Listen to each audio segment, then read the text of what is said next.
주야로 묵상하는 삶 5월 27일 목요일의 말씀입니다.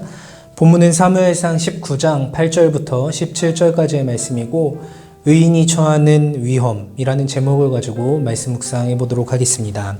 먼저 본문 말씀 읽고 시작하도록 하겠습니다. 전쟁이 다시 있으므로 다윗이 나가서 블레셋 사람들과 싸워 그들을 크게 쳐 죽이매 그들이 그 앞에서 도망하니라.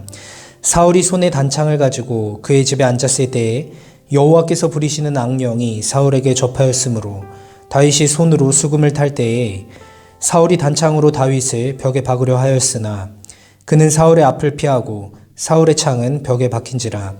다윗이 그 밤에 도피하매 사울이 전령들을 다윗의 집에 보내어 그를 지키다가 아침에 그를 죽이게 하려 한지라. 다윗의 아내 미갈이 다윗에게 말하여 이르되 당신이 이 밤에 당신의 생명을 구하지 아니하면 내일에는 죽임을 당하리라 하고 미갈이 다윗의 창에서 달아내림에 그가 피하여 도망하니라.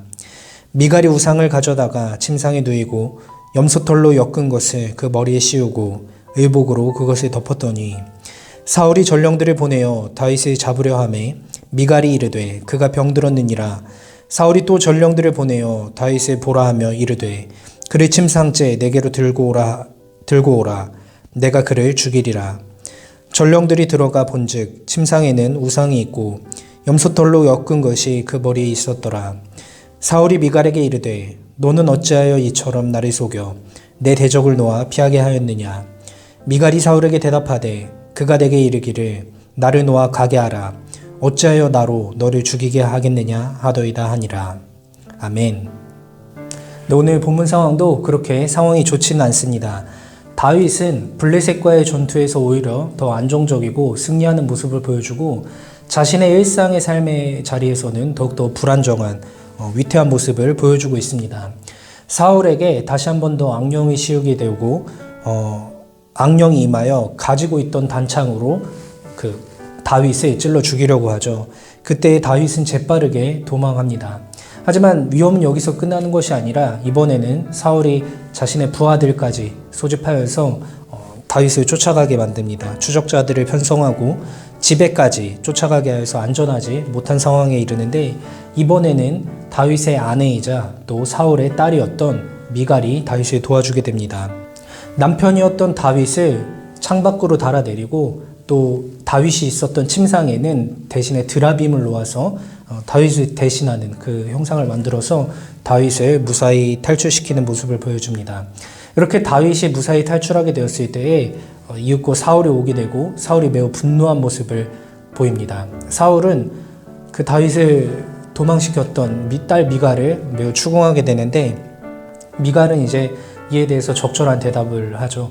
그러니까 다윗이 자신을 죽이려고 했기 때문에 그를 도왔다라고 이렇게 적절하게 대처를 함으로써 오늘도 다윗은 매우 위태위태한 상황 가운데에서 주변 사람들의 도움을 받아서 생명을 연장하는 모습을 보여주고 있습니다. 네, 오늘의 묵상 포인트는 전반적인 상황을 잘 고려해 보시길 바랍니다. 다윗이 크게 잘못한 점이 있나요? 다윗이 크게 잘못한 점은 없습니다. 사실 다윗은 잘못한 점이 없었고 그에게는 순종한 것밖에 없었는데 그에게 계속해서 닥치는 상황은 죽음의 상황들이 닥쳐졌다는 것입니다. 우리는 삼자로서 지금의 상황을 맞이하고 있는데 우리가 다윗의 인생을 생각해 본다면 그가 얼마나 고되고 그가 얼마나 억울하고 그가 얼마나 위태로웠을지를 충분히 생각해 볼 수 있을 것 같습니다. 다윗의 모습을 살펴보았을 때 안쓰러운 것이 분명히 사실이지만 사실은 이 전반적인 상황을 놓고 보면은 이 모든 상황 가운데 하나님의 개입하심이 중간중간 있다는 것을 우리가 살펴볼 수 있습니다. 또한 이러한 시기가 있을 수 있다는 것을 생각해 볼 수도 있을 것 같습니다. 지금 다윗은 의로운 자 혹은 믿음의 사람으로서 어떠한 시련을 겪고 있음을 우리가 알 수 있습니다.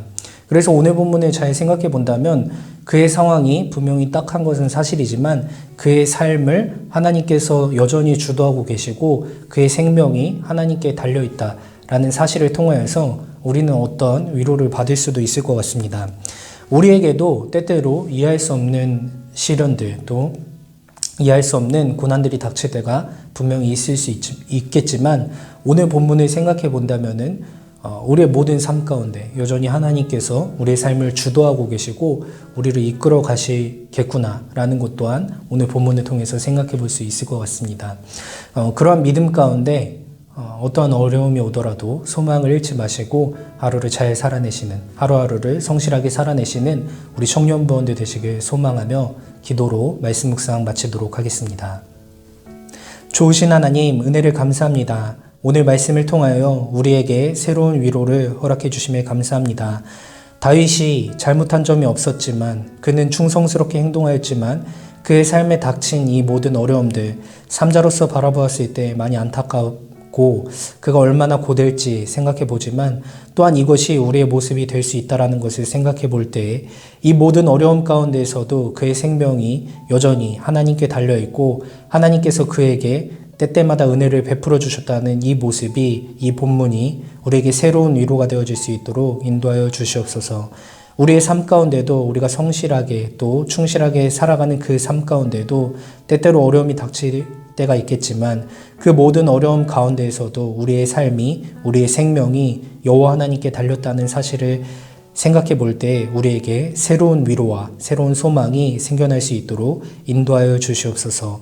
그 새로운 소망과 위로를 가지고 하루하루를 하나님 앞에서 성실하게 살아낼 수 있는 우리 청년부원들 한 사람 한 사람 되어줄 수 있도록 인도하여 주시옵소서. 감사를 드리며 믿음의 주인 되시고 우리를 온전케 하시는 예수님의 이름으로 기도합니다. 아멘.